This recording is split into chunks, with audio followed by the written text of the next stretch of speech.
Gracias a Dios por el privilegio de este día que me han dado para poder compartir. Como ustedes ven ahí, había una antes que dice simplemente olor fragante. Pues es el nombre de la nueva serie. Ya la serie esta de Id y Haced ya murió, ¿verdad? Entonces ahora vamos a comenzar con una serie que se llama Olor Fragante. Es un bonito nombre, ¿verdad? ¿Qué se le viene a la cabeza, a la mente cuando usted lee ese título?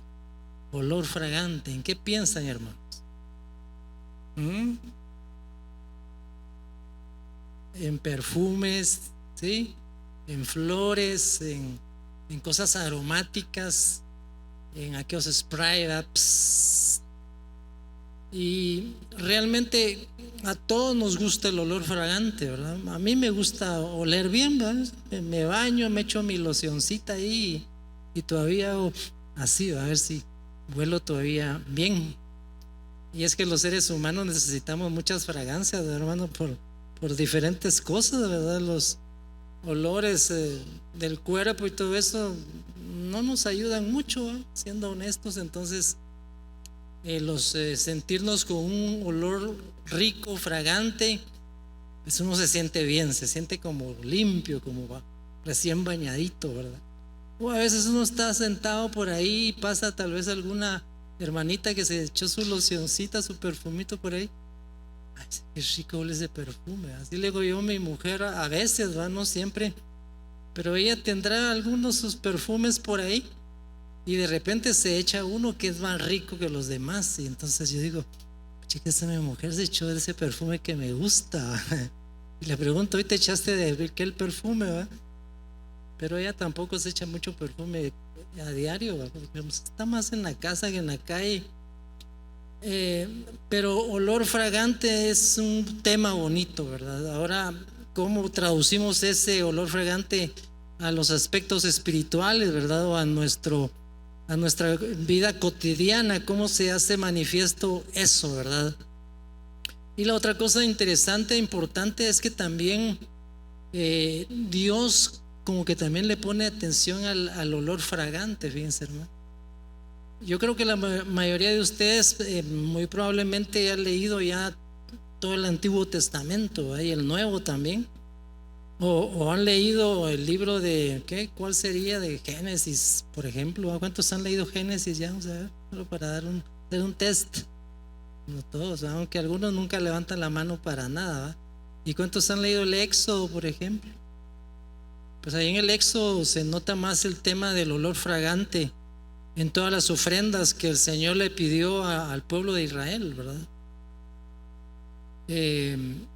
Y en el libro de Génesis hay un versículo que yo quiero leerles y es precisamente este que está en la pantalla ahorita, Génesis 8, 20 y 21, que es, creo que es el tercer versículo en el libro de Génesis que habla de ofrendas, pero es el único en el que dice ahí en ese libro que Dios, el Señor, percibió un olor fragante.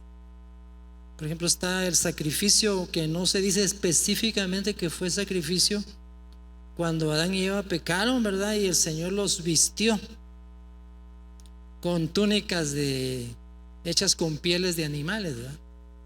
Para hacer estas túnicas tuvo que haber un sacrificio o tuvo que haber muerte de los animales, pero no dice ahí que Dios se agradó de eso, ni que Él percibió un olor fragante. El otro versículo es cuando el tema de aquellos hermanos Caín y Abel que van a presentar su ofrenda delante de Dios. Ahí sí dice que Dios vio con agrado el sacrificio de Abel, ¿verdad? Y no vio con agrado el sacrificio de Caín. Y producto de ese sacrificio que ellos hicieron, Caín resultó al poco tiempo asesinando a su hermano, ¿verdad? Ahí estaba, ya podemos ver que desde los primeros tiempos el concepto del sacrificio ya era parte del conocimiento de los seres humanos, de los seres creados.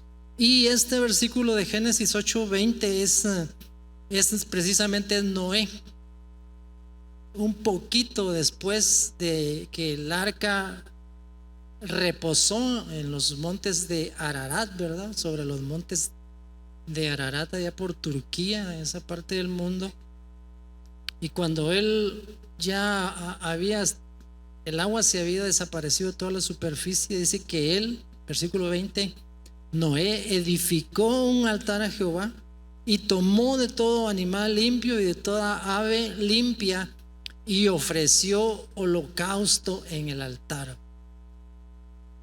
Obviamente ya traía el concepto de lo que era hacer altares para adorar a Dios y hacer sacrificios. Y dice que de todos los animales que iban con él en el arca, agarró escogió de esos animales limpios y ofreció un holocausto. Eso quiere decir que los sacrificó y los puso sobre un altar con fuego, ¿verdad?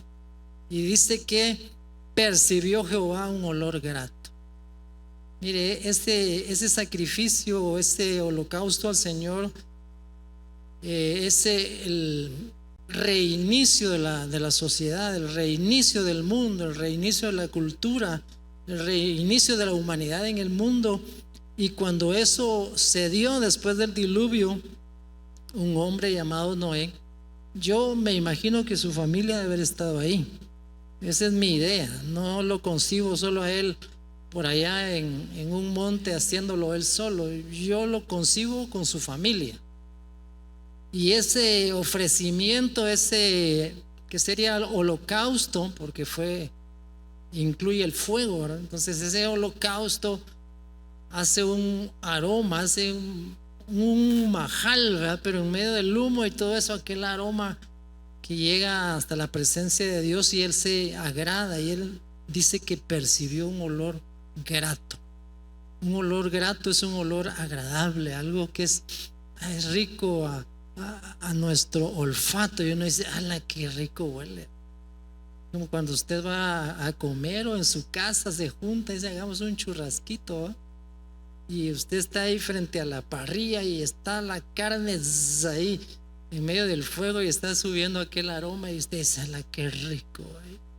Ya no hay a la hora uno de agarrar su pedazo de carne, ¿va? Y su choricito y sus papitas y sus, ¿qué más? Cebollitas, ¿verdad?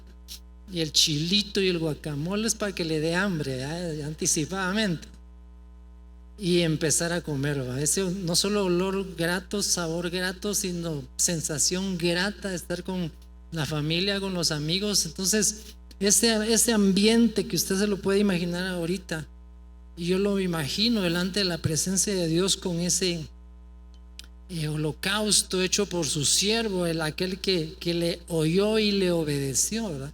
Aquel que estuvo dispuesto a exponerse a la vergüenza y a todo lo que los demás pudieron haberle dicho durante 100 años, que fue el tiempo que él tardó en construir el arca, y que quizás se burlaban de él, dicen, vos no, pero qué tonto, ¿cómo estás haciendo un barco aquí? Y mira el tamaño que no, vos estás mal, man.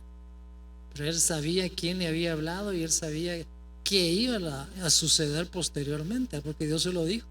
Entonces él estaba en obediencia, haciendo lo que Dios le había ordenado, aunque para los demás él fuera un tonto, ¿verdad?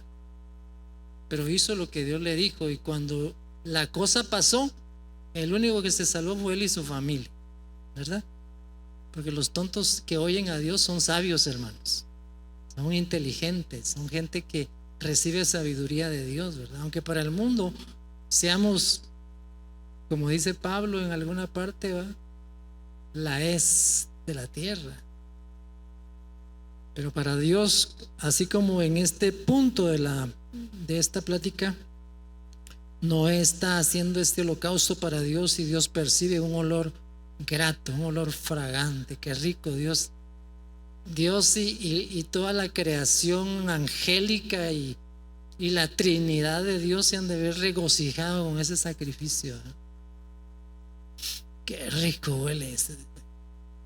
Y eso trajo, yo diría que eso trajo amor al corazón de Dios para esta familia y para todo el plan y el propósito que tenía para ellos. Entonces, olor grato, ese va a ser el tema, digamos, de esta serie y se va a ir viendo desde diferentes ángulos, ¿verdad? Y a mí me toca pues el tema que se llama precisamente así, ¿verdad? Olor grato, olor fragante. Y me bendice mucho el hecho de que a Dios le gusta que nosotros con nuestras ofrendas, con nuestra vida, con nuestras actitudes, con nuestras acciones, seamos como esos holocaustos, ¿verdad? Que le llevan hacia su presencia un olor fragante. Y sin querer adelantarme, porque esa es creo que el último punto de la plática, es la escritura del Romanos 12:1, ¿verdad? Que nosotros la hemos dicho mucho en esta iglesia, donde dice que presentemos nuestros cuerpos como una ofrenda viva delante de Dios, ¿verdad? Como una ofrenda agradable delante de Dios.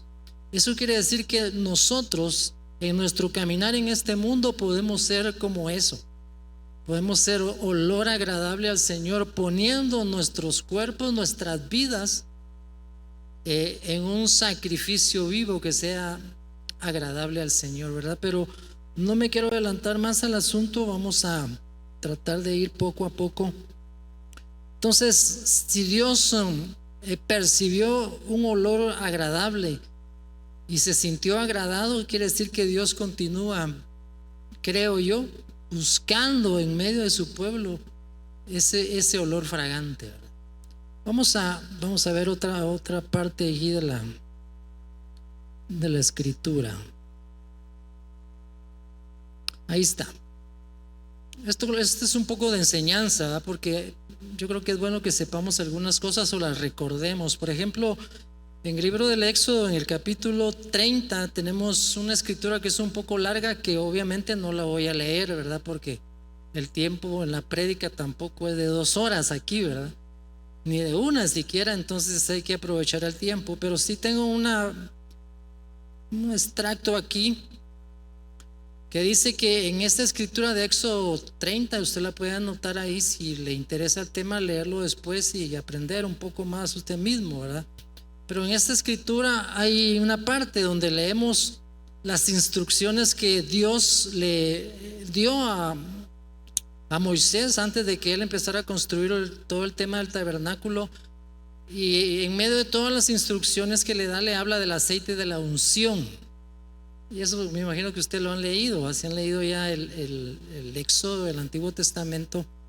Y dice que ese aceite de la unción obviamente tenía como base el aceite de oliva, ¿verdad? Que es un aceite tan valioso, tan hermoso y tan caro también, y lo seguimos usando en la actualidad. Yo en mi casa tengo una botellita de aceite de oliva, pero es chiquita, y mi esposa no compra más porque es muy cara, ¿va? Entonces ella la usa para cosas especiales, y esa ha sido la base para perfumes, para ungüentos, para pomadas y para todo lo que usted quiera, porque no solo tiene un buen aroma, sino que es útil para este tipo de cosas, ¿va? Entonces Dios le dice a Moisés: mira, vas a tomar aceite de oliva puro y vas a hacer una combinación con plantas aromáticas. Incluso le da algunos nombres ahí como mirra, como canela, cálamo, que traté de investigar un poco por ahí, pero no le entendí qué se trataba.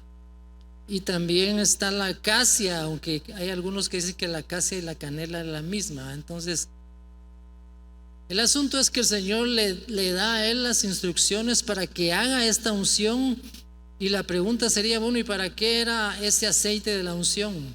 Pues mire, ese aceite de la unción era tan valioso que de hecho solo lo podían utilizar los que estaban en la autoridad, los que estaban en la función sacerdotal.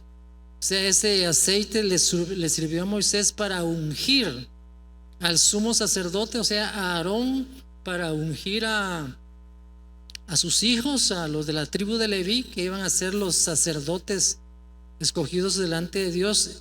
Y ese mismo aceite le sirvió para que cuando él ya tenía construido todo el tabernáculo, aquel lugar de adoración en el desierto, con ese aceite él ungió todo lo que estaba afuera y lo que estaba dentro de ese tabernáculo de reunión.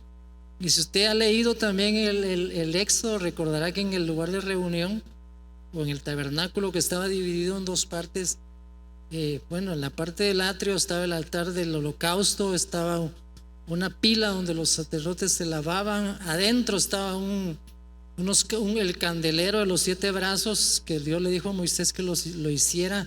Había una mesa donde se ponían unos panes también, y había un lugar que se llamaba el altar del incienso. Ahí todo eso que le digo ahí, más el velo, más el propiciatorio, que era donde se manifestaba la presencia de Dios, todo eso el Señor le dijo a Moisés: tenés que ungirlo con este aceite.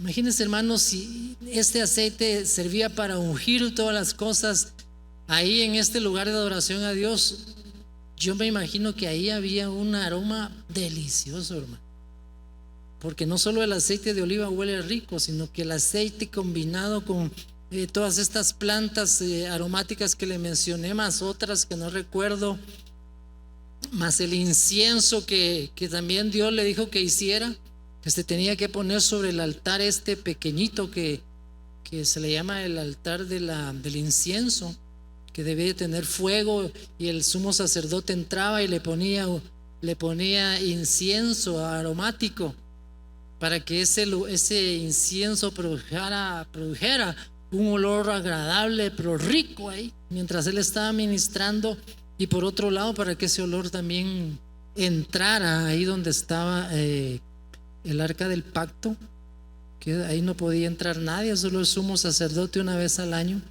pero constantemente el sumo sacerdote sí entraba al cuartito anterior y ahí quemaba ese incienso. Si el lugar se mantenía con un olor rico, hermano, con un olor agradable. Y mire que el sumo sacerdote, los levitas, todos ellos ungidos con eso, era, hermanos, no solo para que olieran bien, para que olieran rico, sino porque ese aceite de la unción básicamente era un tipo de la unción del Espíritu Santo. Ya nosotros en esta era de la gracia, llamémosle así, o la nueva dispensación de la gracia, nosotros ya no tenemos ese tipo de templo, de tabernáculo que Dios le mandó a Moisés que construyera en el desierto. Nosotros ahora nos reunimos en estos lugares. Puede ser como este, o puede ser mucho más grande, con mejores instalaciones, digámosle, con un montón de otros agregados.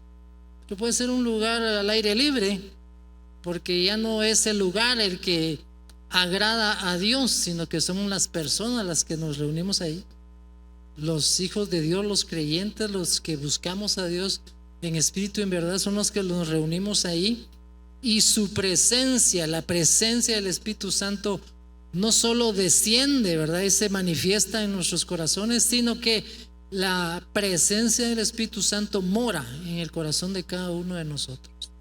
Entonces, en el Antiguo Testamento habían un montón de tipos, habían un montón de cosas que prefiguraban lo que ahora nosotros ya vivimos, ¿verdad? Por ejemplo, el arca del pacto, ¿verdad?, que fue construida y que, como le dije hace un momento, nadie podía entrar a esa habitación, solo el sumo sacerdote una vez al año y con la sangre del sacrificio. De lo contrario, nadie podía entrar ahí. Y dice que esa arca del pacto solo contenía 2 cosas: las tablas de la ley, me parece que la otra cosa era una porción de maná, y en algún momento también estuvo dentro de esa arca aquella ramita de Aarón que reverdeció, ¿verdad? Pero eso parece que solo fue un tiempo. Con el correr de los años esas cosas desaparecieron, pero sí las tablas de la ley siempre estaban ahí, en la presencia de Dios. Y esa presencia de Dios que tipifica el Espíritu Santo ya ahora no está escondida, ¿verdad, hermanos? Y ese poder acercarnos a la presencia de Dios ya no está únicamente para algunas personas. En esa época del Antiguo Testamento, solo el sumo sacerdote exclusivamente podía entrar ahí. Como que entraba por esa puertecita que tienen ahí, porque parece que tenía una rampita, y aquí estaba el arca del pacto, y aquí había un velo, un telón, y de ahí para allá estaba la otra parte del tabernáculo, y afuera estaba lo que dije al principio, donde hacían los sacrificios y eso. Entonces el sumo sacerdote una vez al año y casi que temblando entraba a esta parte del lugar santísimo a presentarse delante de Dios y a presentar al pueblo, y que Dios se agradara de los sacrificios y del holocausto una vez al año. Pero ahora ya no es así. Ahora usted y yo tenemos una entrada, un acceso directo a la presencia de Dios por la obra y sacrificio de Cristo, ¿verdad? Ya no es exclusivo de un grupo. Ahora, digamos, en las iglesias, nosotros acá, que está el anciano que preside, ¿verdad? Que es Mario, y sabemos otros que somos ancianos, otros que son líderes.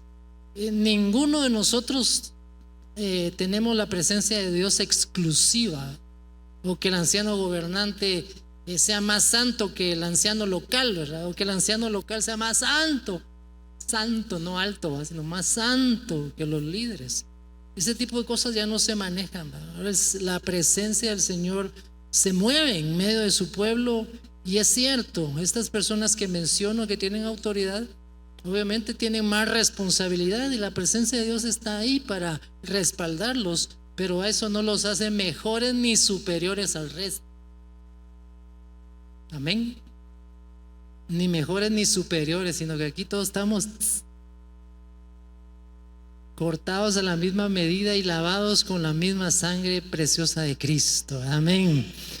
Porque todos pecadores, hermanos, todos pecadorazos, ¿verdad? Unos más, otros menos, unos con pecados muy gruesos, otros con pecaditos, digámoslo así.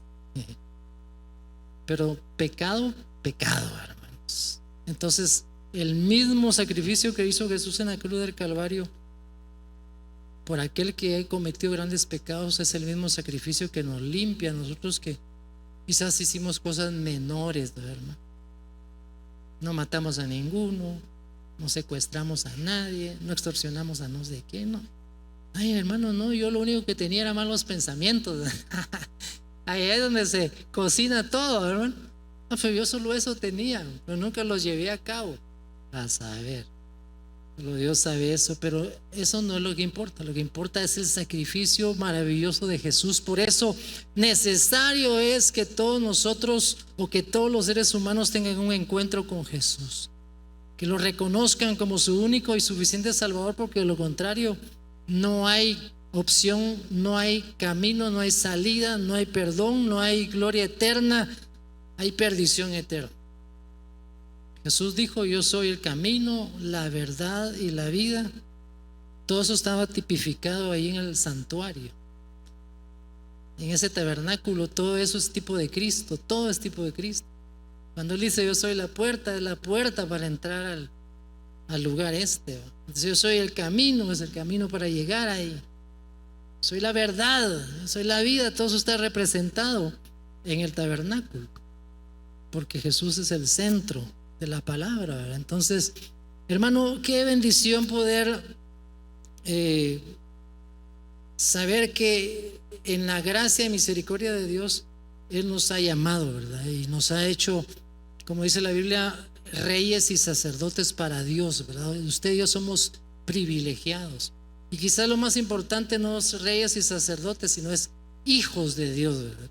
Hijos e hijas del Señor a través de nuestra fe en Cristo Jesús. Hechos 1:8 lo conocemos: pero recibiréis poder cuando haya venido sobre vosotros, dice la versión Reina Valera, el Espíritu Santo, y me seréis testigos en Jerusalén, Judea, Samaria y hasta lo último de la tierra. Entonces, esa unción, que es algo que le está explicando, que se usaba en el templo, en el lugar santísimo y en todo esto, lo que eso es un reflejo de lo que es la unción del Espíritu Santo ahora sobre los creyentes, hermano.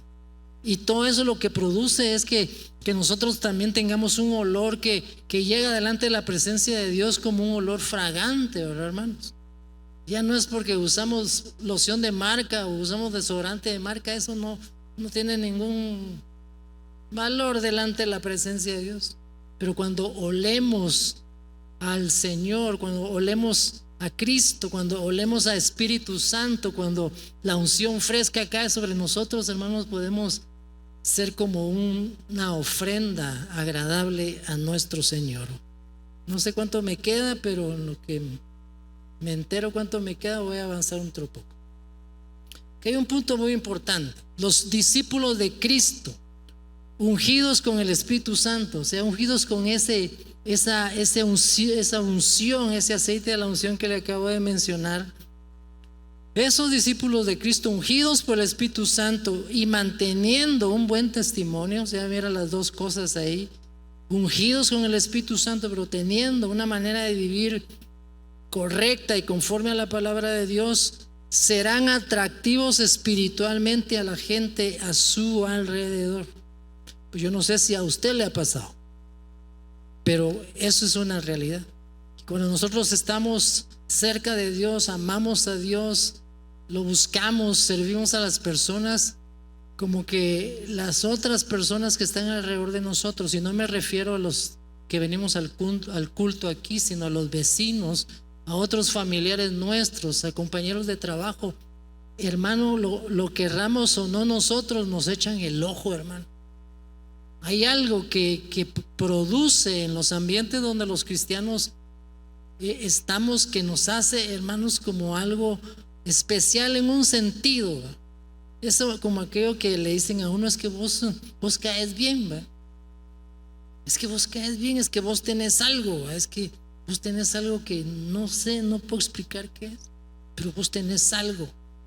Y hermano, yo creo que eso es lo que uno debe aprovechar para empezar a testificar de Cristo, para que el olor del conocimiento de Cristo, que es otro versículo que está más adelante, ese olor del conocimiento de Cristo pueda brotar de nosotros y hacerlo llegar a las personas. Yo hace muchos años yo trabajé en un banco aquí en Guatemala, en un banco que ya no existe, pero era el mejor banco y el más viejo de todos los bancos. Y trabajé 10 años en ese banco y estuve en diferentes posiciones y en diferentes ambientes o agencias de ese banco. Y yo creo que esto ya se los conté alguna vez, pero yo cuando entré a trabajar a ese banco, yo me propuse en mi corazón y en mi mente, ¿va?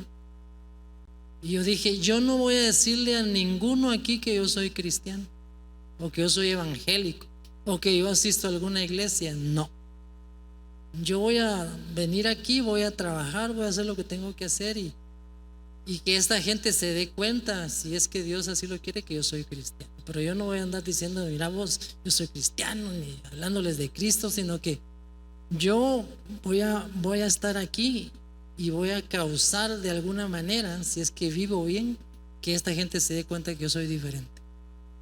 Y así pasaron los meses, hermano, pasaron como 4, 5, 6 meses, hasta que un día se me acercó un compañero que al final resultó siendo amigo mío, que era así grandote y que ya es creyente también. Y me dice, mira vos, CJ, me decía la niña, como yo me llamo Julio César Salguero, entonces me decía, vos CJ, me decía, ¿vos qué sos, man? Y yo me le quedo viendo, ¿cómo así vos qué sos de qué? Y me dijo, es que vos sos diferente a nosotros. Y yo así, vos, ¿y cómo, mano? No, yo no sé, me dijo, pero vos no sos igual que todos los que estamos aquí. Entonces yo dije, la caché y dije, lo que el Señor quiere es que ahora sí le empiece a hablar a este de Cristo, ¿eh? Y ese fue no mi primer convertido, porque ese se convirtió después, pero esa fue la primera persona que me empezó a abrir así la puertecita, mis hermanos, para que yo empezara a hablar de Cristo. Y así como dice Pablo, que él llenaba los lugares con el evangelio, así empecé yo a llenar mi agencia del mensaje de Jesús, de manera que cuando yo salí de esa agencia para pasarme a otra, porque a mí me gustaba meterme a los exámenes, ganarlos y pasar a otro lado y mejorar mi salario y mi escalafón, ¿verdad? Entonces cuando me fui de ahí ya todos sabían que yo era cristiano. Y tuve mis experiencias ahí, hermano. Tuve experiencias de tener que pedirle perdón a algunos por cosas que pasaron, en las cuales yo de alguna manera los ofendí, ¿verdad? Pero también tuve, gracias a Dios, el carácter de decirle: mira vos, perdóname vos, y hacerlo así incluso públicamente. Mira vos, perdóname, yo reconozco que yo te fallé o ofendí, no hice lo que debía de hacer, pero te pido perdón. Y eso, hermano, en lugar de apacharme, lo que hacía el Señor era que me levantaba más delante de ellos, me daba gracia, hermano. No era que yo era el super Julio, no, me daba gracia y me daba la oportunidad de servirlos, de hablarles, de animarlos, de compartir con ellos, ¿no? Yo decía: es cierto, ¿no? Cuando yo leí este concepto de que los que son llenos del Espíritu, tienen buen testimonio, serán atractivos espiritualmente. No, puede que uno sea muy guapo, ¿va? Sea atractivo físicamente, pero este es un atractivo espiritual, algo que de adentro hacia afuera. La Biblia dice: mas a Dios gracias, 2 Corintios 2:14, mas a Dios gracias, el cual nos lleva siempre en triunfo en Cristo Jesús, y por medio de nosotros manifiesta en todo lugar el olor de su conocimiento. Aquí el olor que el Señor nos permite transmitir es a través de mostrar la palabra, enseñándola, predicándola, compartiéndola, abriéndole la mente a la gente con la palabra de Dios y haciendo que la palabra de Dios se haga viva en la vida de otros. Ahora hay otro tema, hay también olor de vida y hay olor de muerte, ¿verdad, hermano? Aquí dice: porque para Dios somos grato olor en Cristo, no en nosotros mismos y en nuestra humanidad. Somos grato olor en Cristo, por la obra de Cristo en nosotros, en los que se salvan. O sea, entre el pueblo de Dios, entre los cristianos, nos percibimos ese olor. Lamentablemente, y esto no contradice lo que acabo de decir, pero lamentablemente para otros somos olor de muerte para muerte, ¿va? Y a aquellos, o sea, a los que somos olor de vida, pues olor de vida. Pero a estas cosas, ¿quién es suficiente? Pero en este punto yo lo que quiero hacer énfasis es en esta, lo voy a complementar con esta escritura. Porque si somos olor de vida para unos y olor de muerte para otros, ¿por qué, verdad? Porque si en medio de los hermanos olemos bien y fuera de ese ambiente no nos disciernen ese olor? Pero es porque hay gente que en realidad conoce ya, algunos saben que nosotros somos creyentes, pero en lugar de abrir su corazón a la palabra, lo que podamos enseñarle, lo que son aquel tipo de gente que es como que le gusta la enemistad, ¿no? Que se quieren aprovechar de uno, que uno es cristiano, o que simplemente vos sos cristiano, ni me hables, ¿va? Y le echan flita a uno. No quieren oír, no quieren recibir, y eso se ve reflejado en este otro punto. Dice que las personas querrán estar y aprender a ser como esos discípulos llenos del Espíritu Santo, por lo consiguiente les pondrán atención. Y es lo que vemos en Hechos 5:12. Dice: y por mano de los apóstoles se hacían muchas señales y prodigios en el pueblo, y estaban todos unánimes en el pórtico de Salomón. Pero, versículo 13, de los demás ninguno se atrevía a juntarse con ellos. ¿Quiénes son esos los demás? ¿Quién cree usted que eran los demás? De los demás ninguno se atrevía a juntarse con ellos. Pero el siguiente, en la segunda parte dice: mas el pueblo los alababa grandemente. Entonces hay ahí un grupo de personas que, aún conociendo y viendo lo que Dios está haciendo en la vida de los creyentes, incluso viendo su buen testimonio y viendo las cosas que hacen por el Señor y el respaldo que puedan tener del Señor, ellos siguen rechazando, hermano. Ellos siguen rechazando y queriendo menospreciar el evangelio de Cristo, o creer que ellos no lo necesitan. Entonces Dios, en medio de la iglesia del libro de los Hechos, hacía grandes señales y grandes prodigios en el pueblo, o sea, entre la gente. Y todos andaban buscando el lugar del pórtico de Salomón, que era un lugar grande donde la gente se podía acumular, ¿verdad? Y una gran cantidad de personas. Pero el versículo 13 me llama la atención: de los demás ninguno se atrevía a juntarse con ellos. Pienso yo, podían ser obviamente el sumo o los sumos sacerdotes de la época, no se querían juntar con ellos. Los levitas tampoco. ¿Quiénes eran los otros? Los saduceos, menos. Los fariseos, algunos de ellos se acercaron a Jesús, por ejemplo Nicodemo. Pero mire, esos de los demás son aquellos, voy a usar el término, ojalá no lo ofenda a nadie, aquellos religiosos que se creen que están bien con Dios, pero que ni siquiera lo conocen y rechazan la misma obra de Dios, y rechazan a aquellos que quieren hacer la obra de Dios y no reciben y no aprenden, sino que al contrario rechazan. Y ahí en el libro de los Hechos nosotros podemos ver cómo un montón de gente, que eran esos los demás, no se atrevían hasta a juntarse, o probablemente otros que no se juntaban con los discípulos eran personas amenazadas con quitarle privilegios, ¿verdad? Como pasa también, ¿verdad? Mira, si vos te vas detrás de ellos vas a perder esta posición, vas a perder estos negocios, te vamos a quitar el chance, te vamos a cortar el agua, como decimos aquí, ¿verdad?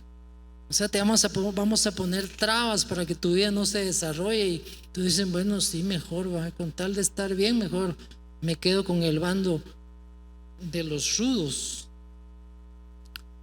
De los demás ninguno se atrevía, más el pueblo, esa gente sencilla que está abierta a recibir de Dios, esa gente que no anda siguiendo a líderes ni buscando posiciones, dice que los del pueblo los alababa grandemente.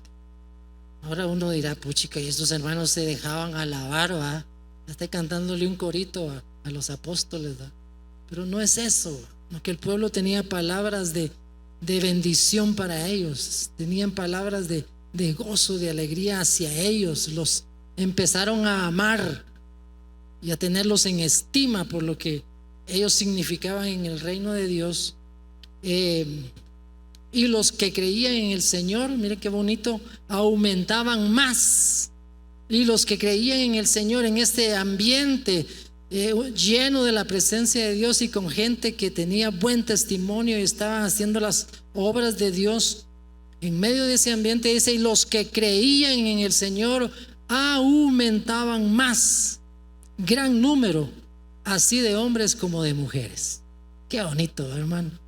Estamos viendo ahí un chispazo de lo que era la iglesia primitiva, esa iglesia que empezó a crecer después de que Cristo fue alzado y se sentó a la diestra del Padre, y que luego fueron llenos, ungidos por el Espíritu Santo.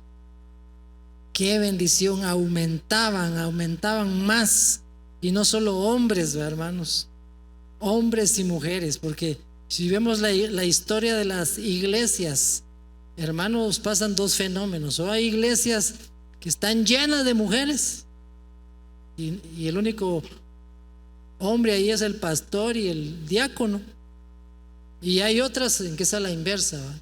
Solo son iglesias de hombres. Las mujeres no quieren ir a la iglesia porque los maridos no le dan buen testimonio. Esto está grueso, alma. Pero aquí había un balance. Aquí el mover de Dios y la predicación del evangelio y los milagros y el fluir del Espíritu Santo era, hermano, algo tan poderoso que iba tocando ahí donde había la necesidad. Hombres y mujeres, jóvenes, niños se acercaban al Señor porque el poder de Dios estaba manifestándose de una manera extraordinaria. Entonces, para ir cerrando, esta es ya como una conclusión. El olor fragante aparece en todo aquel que se esfuerza por tener un estilo de vida de acuerdo con la palabra de Dios. Y ese es un llamado para nosotros que estamos aquí, hermanos. Yo no sé si a usted le llama la atención eso de ser un buen olor, de tener un rico aroma, de ser un olor fragante para el Señor, ¿verdad? Y que le traigamos al Señor gloria, y que le traigamos al Señor honra, y que el Señor respire y diga: ala, pero qué rico huelen estos mis hijos, ¿verdad? Qué bendición. ¿Por qué? Porque nos esforzamos en tener un estilo de vida de acuerdo con la palabra de Dios. O sea, hermano, no es simplemente decir yo soy evangélico, yo soy cristiano, o decir no, es que yo voy a Verbo. No, eso no tiene nada que ver, hermano. Lo que tiene que ver es que nosotros nos esforcemos por tener un estilo de vida que vaya de acuerdo a la palabra del Señor, ¿verdad? Porque a la larga lo que permanece es la palabra de Dios, ¿verdad? Esta es la verdad de Dios, es su palabra, es la revelación de Él, ahí está lo que Él quiere para nosotros. Ahí está, usted ya tiene lo que debe de tener, lo principal, digámoslo así, la base que ya recibió a Jesús, ya lo tiene en su corazón, ya la presencia de Dios mora en usted.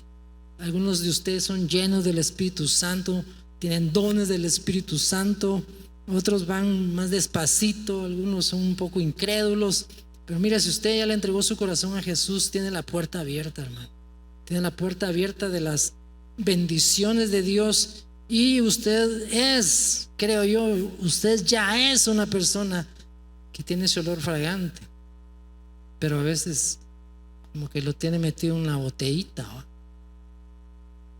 Aquellas botellitas de perfume, tipo el alabastro que aquella mujer quebró a los pies de Jesús, ¿verdad? O sea, eso hasta que lo quebraron y se liberó el perfume que había ahí. Solo así la casa se llenó del olor del perfume. Lo contrario, era un perfume caro que su olor no salía, nadie lo apreciaba porque estaba metido en un frasco, hermano, bien tapado. Ese perfume que le puso aquella mujer a Jesús en los pies costaba más o menos 300 denarios, que era el salario de 300 días de trabajo. Para los jornaleros, ellos ganaban un denario al día, y ahí le calculan a ese perfume un precio de 300 denarios. En la actualidad no sé cuánto sería eso en quetzales o en dólares, ¿verdad? Pero el punto es que esto tan valioso muchas veces está guardado ahí, y mientras el frasco no se rompe, el aroma no sale, hermano. O sea, mientras usted y yo no nos abrimos o nos liberamos a lo que Dios quiere hacer con nosotros y por nosotros, vamos a pasar tal vez desapercibidos, ¿verdad? Pero nosotros sí debemos buscar agradar al Señor. Y termino con esta escritura que la dije al principio, Romanos 12, 1 y 2. Así que, hermanos, os ruego por las misericordias de Dios que presentéis vuestros cuerpos en sacrificio vivo, santo, agradable a Dios, que es vuestro culto racional, que es vuestro culto inteligente, lógico, lo que lógicamente debemos hacer, ¿va? Presentar nuestros cuerpos en sacrificio vivo. Obviamente eso no quiere decir que usted haga una hoguera y se tire ahí, ¿va? Y que se eche un perfumito y luego se tire ahí para agarrar más fuego. No son sacrificios de ese tipo, hermanos, sino que es ese entregarnos al Señor para honrarlo, para agradar al Señor. A veces el Señor te va a pedir cosas un poquito difíciles, ¿verdad? Te va a decir, mira, yo necesito que hagas tal cosa, o te muestra algo, o te pone un sentir en tu corazón y se vuelve una lucha interna. ¿Será de Dios? ¿Será que es la voluntad de Dios? ¿Será que Dios quiere que deje de hacer esto? ¿Será que Dios quiere que ya no me meta en esto otro? ¿O será que debo salir de aquello?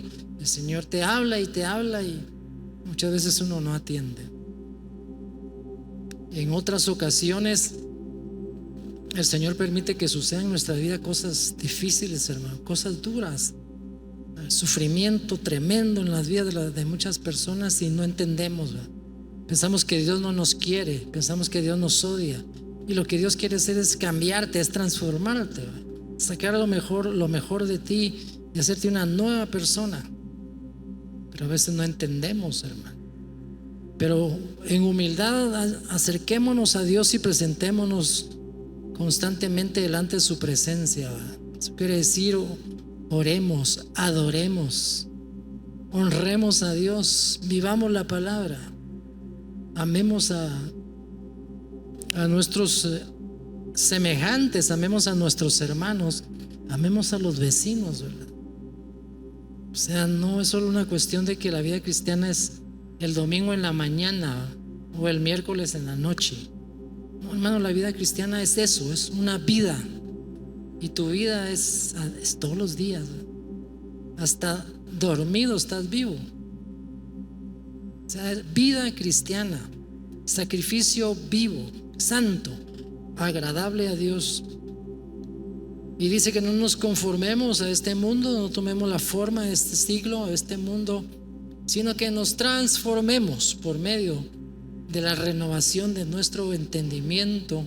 Y eso lo hace la palabra de Dios y el Espíritu Santo, que nos revela la palabra de Dios. Y el poner por obra esa palabra de Dios transforma nuestro entendimiento para que comprobemos cuál sea la buena voluntad de Dios, agradable y perfecta. Bueno, vamos a ver aquí una más. Sabemos que a los que aman a Dios, todas las cosas les ayudan a bien. Amén. Bueno, hermanos, ¿qué vamos a hacer con este mensaje? ¿Qué vamos a hacer con esta prédica? Pues en primer lugar, yo creo que debemos, así como tomar un paso, decirle: Señor, yo quiero. Señor, yo sé que huelo rico, Señor. Yo sé que estoy haciendo tu voluntad, pero ¿será que es todo? ¿Será que ya no hay más para mí? ¿Será que estoy haciendo todo lo que debo de hacer? Tal vez es un tiempo como para consagrarnos al Señor otra vez, ¿verdad? Y decirle: Señor, aquí estoy. Si a ti te gusta, Señor, percibir ese olor fragante, yo quiero tener ese olor fragante, Señor. Si en mi vida, Señor, diariamente puedo bendecir a otros con ese olor fragante que es mi vida, mi testimonio, lo que yo conozco de ti, lo que yo puedo hacer por ellos, orando por ellos, bendiciéndolo, Señor, si yo he cesado o ya no lo he hecho o nunca lo he hecho, dame la oportunidad de volver a hacerlo, Señor. Y que esa unción del Espíritu Santo venga sobre nuestras vidas, hermano. Yo no sé si usted se va a animar, pero me gustaría que los que quieren pasar aquí al frente un ratito para que oremos juntos, se vengan para acá, ¿verdad? No les voy a echar aceite ni les voy a echar fragancia porque no traje, pero lo que sí quiero es que hagamos una oración de consagración al Señor. ¿Se animan ustedes? ¿Sí o no? Bueno, ¿quién va a ser el primero que va a pasar? Esa, mira que puros machitos vienen bien. Ese es un buen ejemplo. Los varones quieren. ¿Y las mujeres dónde están? Aquí estamos, hermano. Bueno, pero vamos a hacer una oración al Señor para decirle al Señor que nos ayude, que lo necesitamos a Él, hermano. Necesitamos su bendición, necesitamos su gracia, necesitamos su unción fresca, necesitamos que esa unción del Espíritu Santo fluya sobre nuestra vida, hermano. Nosotros no estamos totalmente perfeccionados, hermano. No crea usted que ya la obra está totalmente realizada. La obra de salvación está totalmente realizada, pero la obra de transformación nuestra, eso es un proceso, hermano. Es un proceso de todos los días. Y si usted se consagra cada vez a Dios, qué bendición. Pero si se consagró hoy, se tiene que consagrar mañana y se tiene que consagrar pasado. Esto no dura para todo el resto del año, hermano. ¿Por qué? Porque la vida cristiana es constante. La vida cristiana es constante, hermano y hermana. No es que hoy hice una cosa y ya lo logré todo, hermano. No, sino que el Señor nos lleva, como leía un verso ahí, de triunfo en triunfo. El Señor nos lleva de victoria en victoria. ¿Qué quiere decir eso? Que alcanzaste una victoria aquí, pero allá adelante el Señor todavía te llama para algo nuevo, para una bendición más, para que tu vida con esa unción del Espíritu Santo vaya desarrollándose en Él. Miren, hermano, a veces perdemos la gracia de Dios en nuestra vida porque estamos una palabra que no se me viene, pero estamos demasiado involucrados en lo de este mundo. Y el Señor sabe que usted tiene que trabajar. El Señor sabe que usted tiene que comer. El Señor sabe que usted tiene que hacer sus cositas. El Señor sabe que usted tiene que pagar la casa donde vive. El Señor sabe que tiene que pagar la tarjeta o las tarjetas que tiene. Todo eso, hermano, pero todo eso también lo lleva a uno al afán y a la ansiedad. O si el trabajo no hay, o si el salario es muy reducido, o si a mi esposo no está ganando lo que necesitamos en casa. Todo eso, hermano, como que empieza a sacarnos de ese ambiente en el que Dios nos pide que vivamos, que es ahí, en el altar, ¿verdad? Presentándonos constantemente como un sacrificio vivo, santo, agradable a Él. Gracias, Señor. Padre, gracias te damos, Señor. Oh, gracias, Señor. Gracias, Señor. Dígale usted lo que sienta en su corazón ahorita aquí, tanto los que están aquí como los que están allá sentados, parados. Dígale lo que usted siente en su corazón ahorita. Dígale lo que usted piensa. Dígale lo que a usted le está preocupando. Dígale al Señor lo que usted anhela. Dígale a Él lo que usted quiere. Con fe, con confianza. Él es su Padre, usted es su hijo, usted es su hija. Usted, según la epístola de Pedro, somos reyes y sacerdotes para Dios nuestro Padre. Tenemos a Cristo en nuestro corazón, tenemos la presencia del Espíritu en nosotros. Entonces, hermanos, ¿por qué a veces no damos la talla? ¿Por qué a veces nos sentimos deprimidos? ¿Por qué a veces nos sentimos tristes? ¿Por qué a veces nos sentimos inútiles? ¿Por qué a veces pensamos que ya caducamos? ¿Por qué a veces creemos que ya no hay más para nosotros? A veces creemos incluso que nos equivocamos de lugar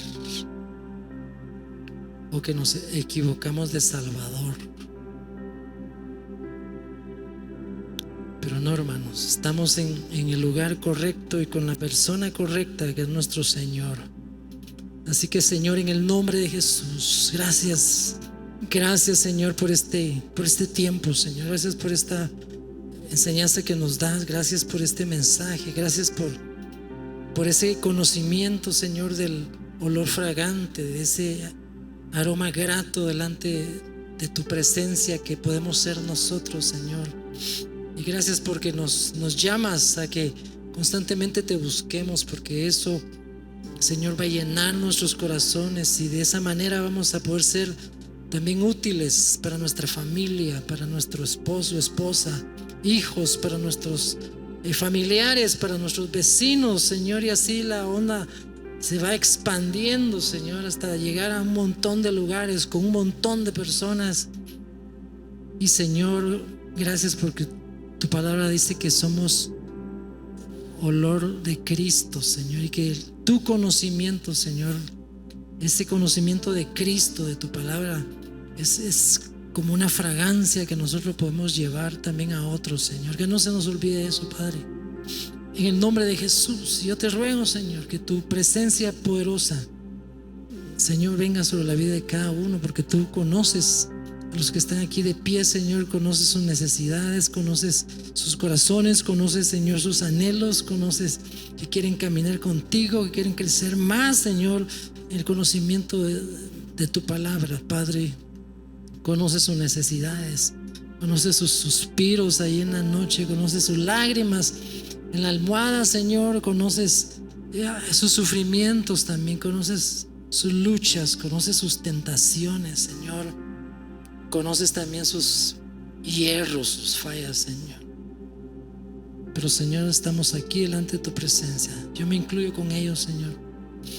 Estamos aquí delante de ti, Señor, para rogar tu gracia y oportuno socorro, Señor.